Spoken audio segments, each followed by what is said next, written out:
राधे राधे भक्तों, जय श्री कृष्णा, जय श्री बांके बिहारी लाल की जय। भक्तों, आपका मेरे YouTube चैनल कृष्ण भक्त की दुनिया में बहुत बहुत स्वागत है। भक्तों, आज की वीडियो में हम श्रवण करेंगे कार्तिक मास महात्म का पहला अध्याय।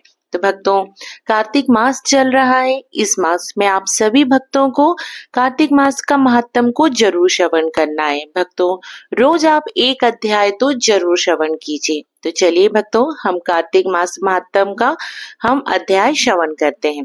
तो यह अध्याय है श्री कृष्ण और सत्यभामा संवाद तथा कल्प वृक्ष की कथा। नैमिषारण्य तीर्थ में श्री सूत जी महाराज 88,000 शौनकादिक ऋषियों से बोले कि अब मैं आपके सामने कार्तिक महात्म की श्रेष्ठ कथा कहता हूँ, जिसे सुनकर मनुष्य सब प्रकार के पापों से छूटकर अंत में बैकुंठ को प्राप्त कर लेता है। सूत जी महाराज कहने लगे, भगवान श्री कृष्ण से आज्ञा लेकर नारद जी के चले जाने पर सत्यभामा प्रसन्न होकर भगवान श्री कृष्ण से बोली, हे नाथ, मैं कृतार्थ भई, मेरा जीवन सफल हो गया। मेरे माता पिता भी धन्य हैं और मैं भी धन्य हूँ, जिन्होंने मुझ जैसी त्रिलोक की सुंदरी को जन्म दिया, जो आपकी 16,000 रानियों में सबसे अत्यधिक प्यारी महारानी हुई। मैंने वह कल्प वृक्ष आदि पुरुष आपके साथ नारद जी को विधि विधान पूर्वक दान में दे दिया, जिसकी बात को मृत्युलोक में रहने वाले कोई भी मनुष्य तथा जीव जंतु नहीं जानते। आज वही कल्प वृक्ष मेरे आंगन में सदा लहराया करता है। हे स्वामिन, अब इस समय मैं आपकी प्रिय पत्नी हूँ, इसलिए अब मैं आपसे कुछ पूछना चाहती हूँ। यदि आप मुझ पर प्रेम करते हैं तो विस्तार पूर्वक कहिए, जिसे सुनकर मैं अपने हित के लिए कोई कार्य कर सकूं, जिसके करने से कल्प प्रतन भी आप मुझसे विमुख ना हो जाएं।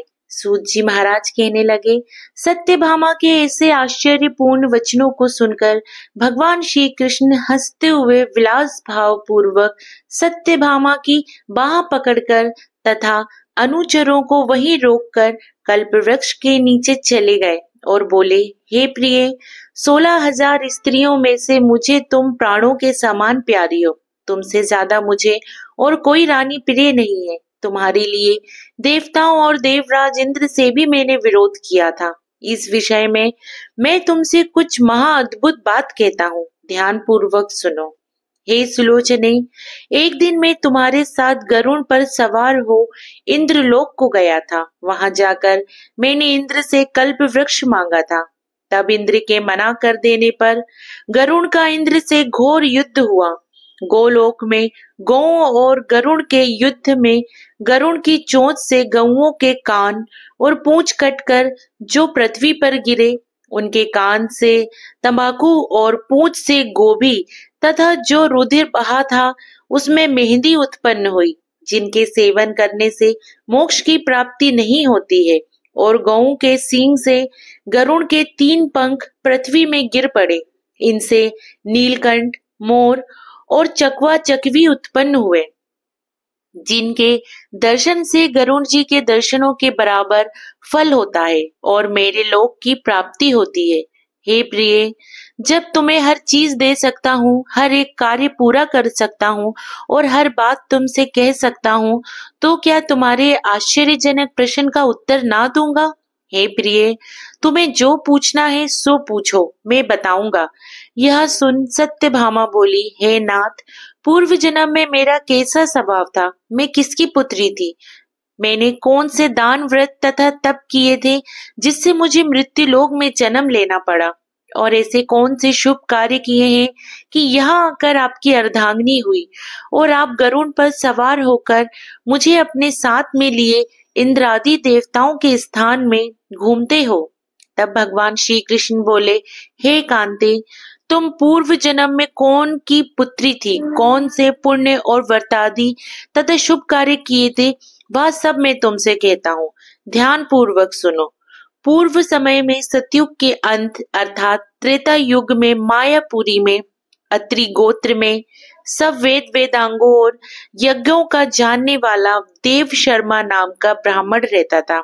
वह नित्य प्रति अतिथियों की सेवा, हवन और सूर्य भगवान की पूजा किया करता था। इसलिए वह सूर्य की तरह बड़ा तेजस्वी था और ब्राह्मण के घर में बुढ़ापे में एक गुणवती नाम की सुशील कन्या उत्पन्न हुई। बड़ी होने पर उसका विवाह उस देव शर्मा ब्राह्मण ने अपने चंद्र नाम के एक शिष्य के साथ कर दिया। वे दोनों पिता पुत्र की तरह रहने लगे।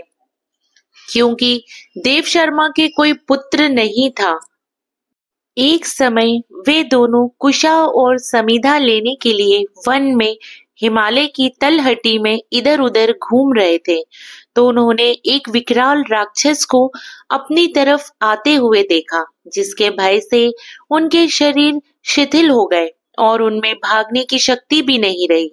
तब उस काल के समान राक्षस ने उन दोनों को मार डाला। उस क्षेत्र के प्रभाव से तथा उनके धर्मात्मा होने के कारण मेरे पार्षद उन्हें बैकुंठ में ले गए। क्योंकि उन्होंने आजीवन सूर्य की पूजा की थी, इसलिए मैं उन दोनों पर अति प्रसन्न था। शिव, सूर्य, गणेश जी, देवी और विष्णु की उपासना करने वाले सब लोग स्वर्ग प्राप्त करते हैं।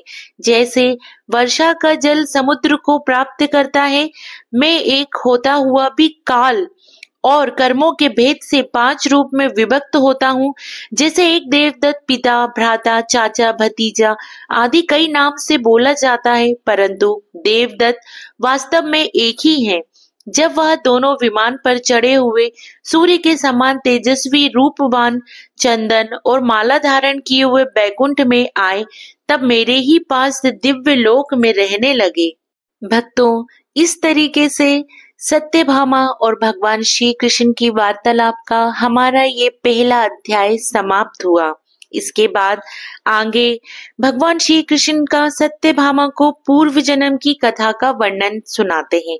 तो इसके लिए आप दूसरा अध्याय को जरूर श्रवण कीजिएगा, क्योंकि पहले अध्याय का आगे का भाग आपको दूसरे अध्याय में मिलेगा। तो इस अध्याय को आप जरूर श्रवण कीजिएगा। तब तक भक्तों, आप सभी को प्रेम पूर्वक राधे राधे।